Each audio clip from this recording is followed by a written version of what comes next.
यहाँ पे स्टमक में कौन कौन सी सेल्स होती हैं, डिफरेंट पार्ट्स क्या हैं, कौन कौन सा सिक्रीशन वो करती हैं, इसके बारे में हम डिटेल पढ़ेंगे।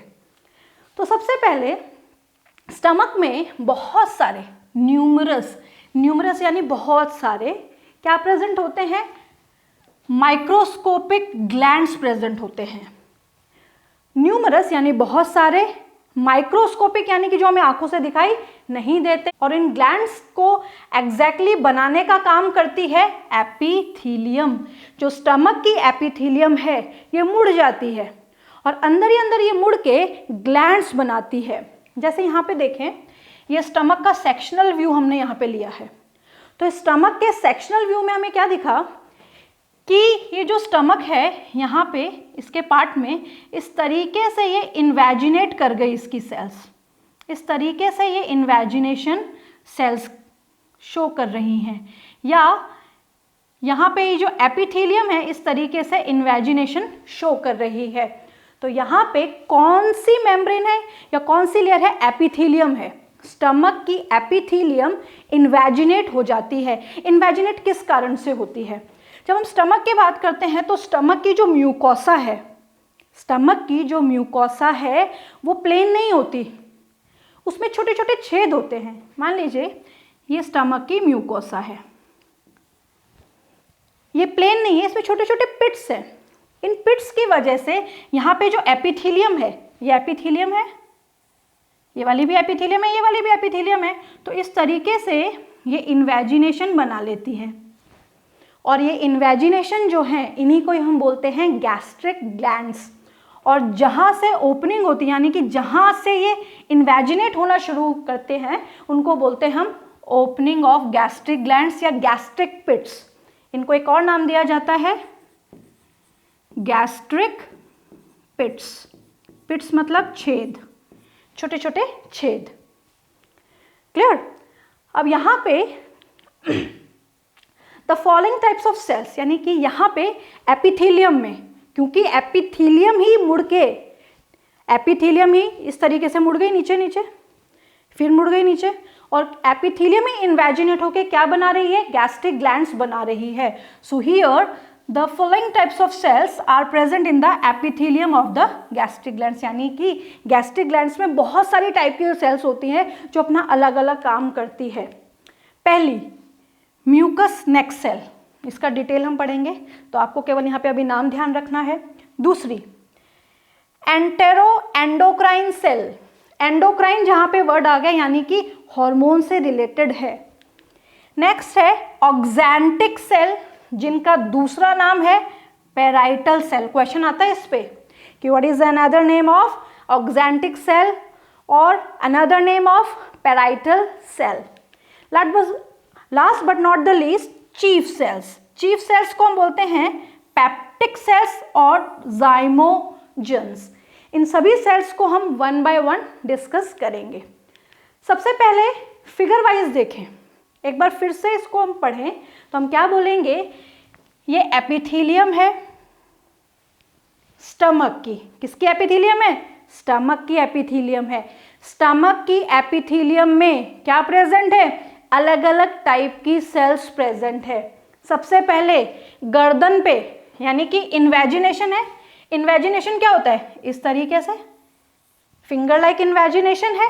इस फिंगर लाइक इन्वेजिनेशन में जो गर्दन में प्रेजेंट है वो है म्यूकस सेल्स, इसीलिए इनको बोलते हैं म्यूकस नेक सेल, गर्दन पे मौजूद है। दूसरी है entero endocrine cell. Entero endocrine cell थोड़ी निचले हिस्से में आ जाती है, बेसल पार्ट में आ जाती है, या बीच बीच में डिफरेंट सेल्स के बीच में आ जाती है। नेक्स्ट है ऑक्जेंटिक सेल। ऑक्जेंटिक सेल का दूसरा नाम क्या है? Parietal cells. और जो लास्ट है that is chief cell, peptic cell और zymogens. So let's discuss mucus cell first. Mucus cell नाम से पता चल रहा है, म्यूकस सेल्स जो हैं वो क्या सिक्रीट करेंगी? नाम से हमें पता चल रहा है म्यूकस सिक्रीट करेंगी। जब म्यूकस सिक्रीट करेगा स्टमक तो अपने आप के बचाव के लिए करेगा, क्योंकि जब हम स्टमक की बात करते हैं तो स्टमक में HCl मौजूद है। स्टमक में जो सेल्स हमने पढ़ी, इसमें से एक सेल HCl सिक्रीट करती है। इस HCl के सिक्रीशन से स्टमक को बचाने के लिए जो म्यूकस सेल्स हैं वो क्या सिक्रीट करती हैं? म्यूकस सिक्रीट करती हैं, जिससे जो स्टमक की इनर लाइनिंग है, ये मान लीजिए स्टमक है और ये स्टमक की इनर लाइनिंग है, तो इस इनर लाइनिंग को बचाना है, नहीं तो स्टमक अपने आप को डाइजेस्ट कर लेगा, अपने आप को डिस्ट्रॉय कर देगा। इसको बचाने के लिए यहाँ पे क्या प्रेजेंट है? इसको बचाने के लिए यहाँ पे म्यूकस सेल प्रेजेंट है जो म्यूकस सिक्रीट करती हैं। नेक्स्ट आती है एंटेरो एंडोक्राइन सेल, जहां पे वर्ड आ गया एंडोक्राइन, यानी कि ऐसी सेल्स जो हार्मोन से रिलेटेड है, हार्मोन सिक्रीट करती है। ये अलग अलग टाइप की सेल्स यहाँ पे हैं और ये अलग अलग टाइप का सिक्रीशन शो करते हैं। पहली सेल जी सेल्स, एंटेरो एंडोक्राइन सेल्स में भी अलग अलग टाइप की सेल्स है। पहली सेल की बात की जा रही है यहाँ पे और पहली सेल है जी सेल। जी सेल एक हार्मोन सिक्रीट करती है, इस हार्मोन को हम बोलते हैं gastrin hormone. What is the name of the hormone? Gastrin नाम का हार्मोन है। ये स्टमक को स्टिमुलेट करता है। स्टिमुलेट करने का क्या मतलब है कि भाई तुमको ये काम करना है, तुमको ये काम करना है। इस तरीके से जब किसी चीज को प्रेरित किया जाता है, दैट इज स्टिमुलेशन। तो यहाँ पे ये स्टिमुलेट करता है स्टमक को, जिससे स्टमक क्या करे? गैस्ट्रिक जूस सिक्रीट करे। So exactly what it does, करता क्या है?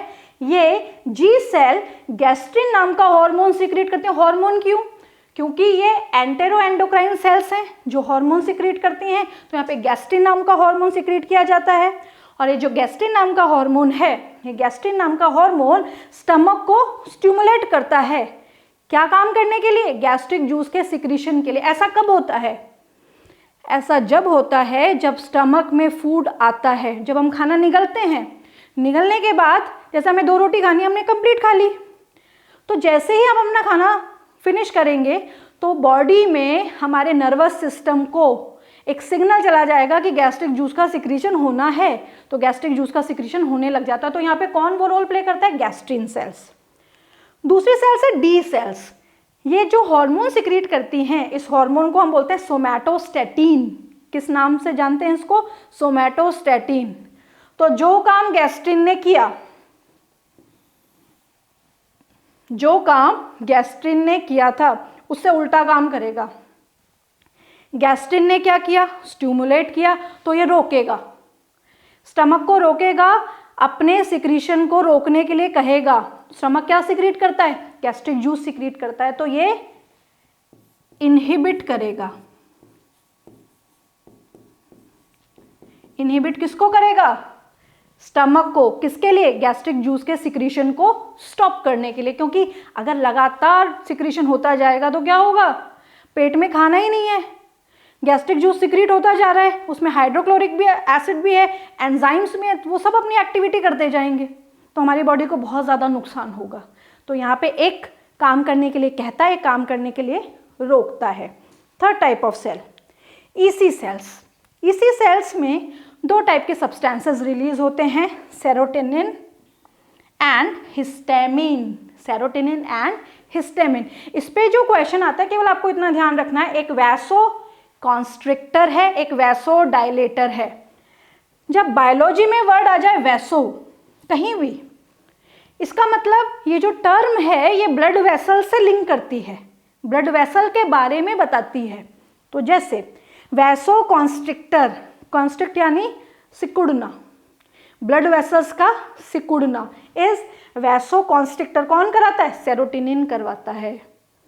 अगर ये सिकुड़ी रह जाएंगी तो हमें दिक्कत होगी, तो इनको फैलाना ज़रूरी है, तो डायलेट करना ज़रूरी है। तो डायलेशन यानी कि वैसो डायलेशन कौन करता है?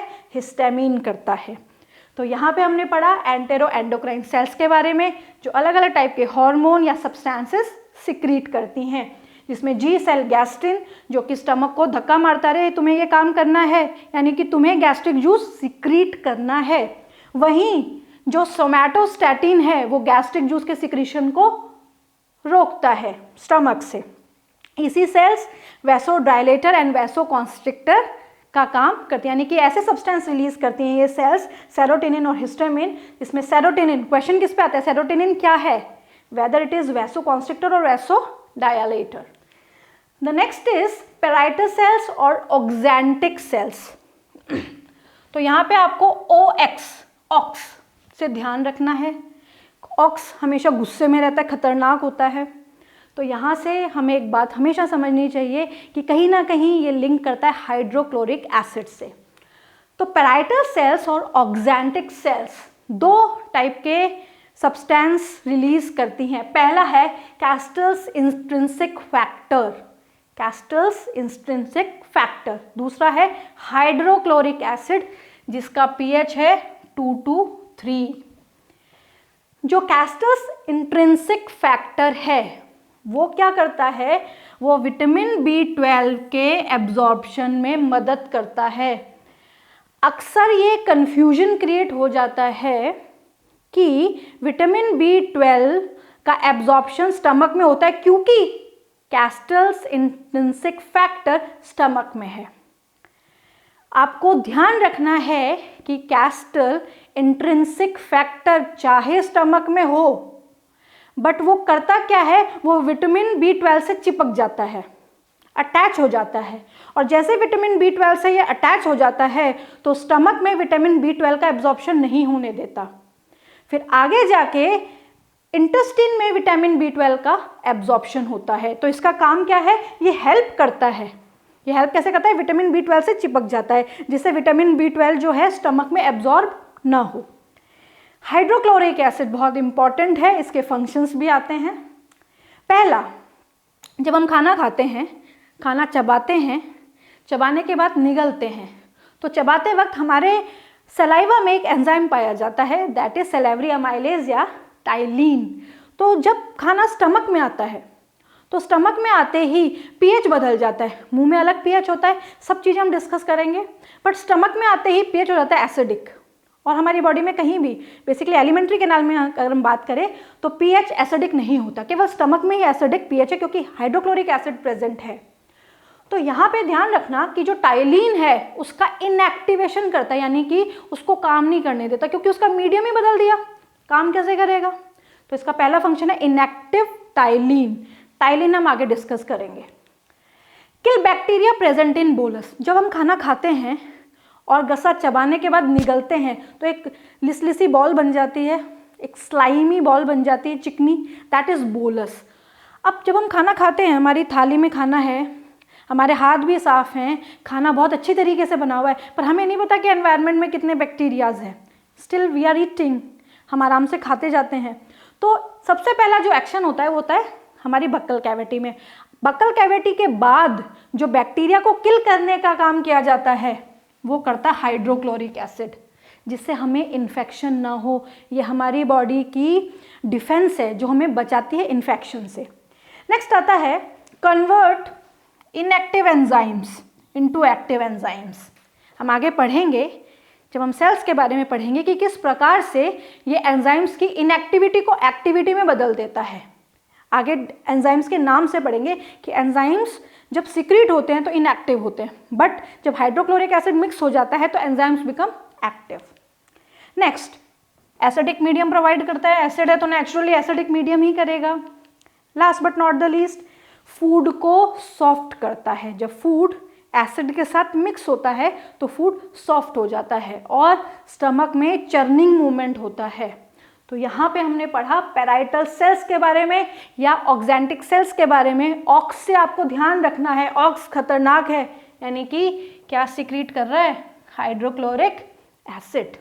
Next, chief cells. नाम क्या है, चीफ, चीफ गेस्ट, मुख्य अतिथि बोलते हैं हम।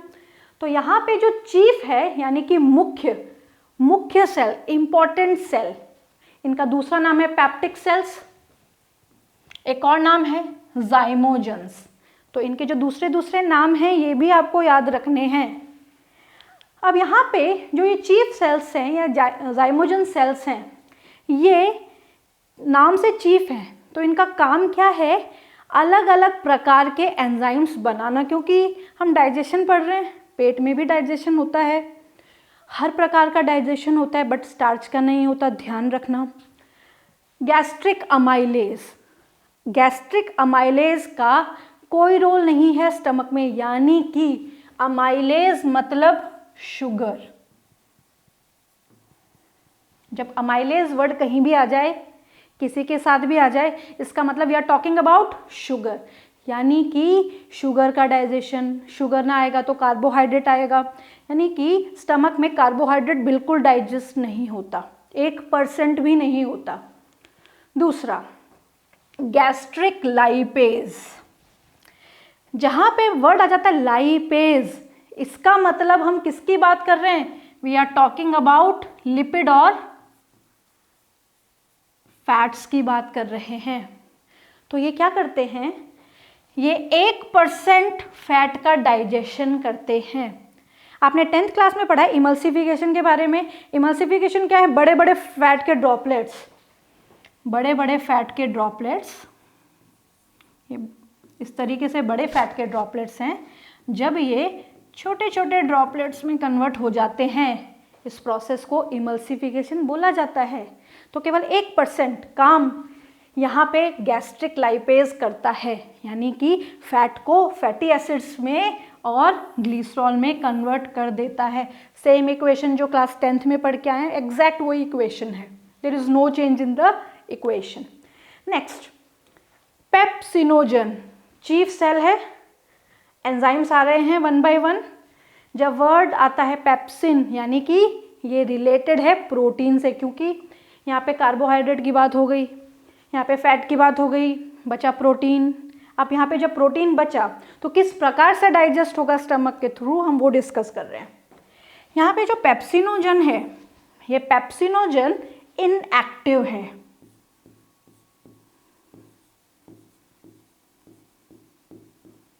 This pepsinogen is inactive. जन वर्ड इसको इनएक्टिव बना रहा है, ध्यान रखना। Pepsinogen is inactive enzyme, gastric juice में है। जब ये हाइड्रोक्लोरिक एसिड से रिएक्ट करेगा तो ये पेप्सिन में कन्वर्ट होगा, और पेप्सिन इज एक्टिव एंजाइम। अब यहाँ पे ये कन्वर्जन पहले क्यों नहीं हुआ? हमारे दिमाग में क्वेश्चन आता है पहले क्यों नहीं, पहले हो जाता, इतना काम करने की जरूरत ही नहीं पड़ती। तो इसलिए नहीं हुआ क्योंकि जो स्टमक है इसमें सेल्स हैं, और ये जो सेल्स हैं ये भी प्रोटीन से बनी है। जो सेल्स हैं ये भी प्रोटीन से बनी है। अब ये जो सेल्स हैं जो प्रोटीन से बनी है, उनको ये डाइजेस्ट कर देता, स्टमक को इंटरनली डाइजेस्ट कर देता, इसीलिए इनएक्टिव होता है। और जब प्रोटीन आता है स्टमक में तो ही इसकी एक्टिविटी होती है। और किस प्रकार से होती है? ये प्रोटीन को प्रोटियोजेस, पेप्टोन्स, पेप्टाइड्स में कन्वर्ट कर देता है। ये हम आगे भी डाइजेशन में पढ़ेंगे। एक हल्का सा यहाँ पे आप समझ सकते हैं कि मान लीजिए कॉम्प्लेक्स है, ये कॉम्प्लेक्स चेन है, इसको सिंपलर में कन्वर्ट करता है, लेस सिंपलर में, इस तरीके से लेस सिंपलर हो गया। तो यहाँ पे जब बड़ी चेन छोटी चेन में बट गई, अमाइनो एसिड नहीं बने अभी तक, अमाइनो एसिड कंप्लीट डाइजेशन है, ये पार्शियल डाइजेशन की बात हो रही है, आधा अधूरा डाइजेशन है स्टमक में। अब यहाँ पे जो बड़ी चेन है वो थोड़ी छोटी हो गई, that is done by pepsin.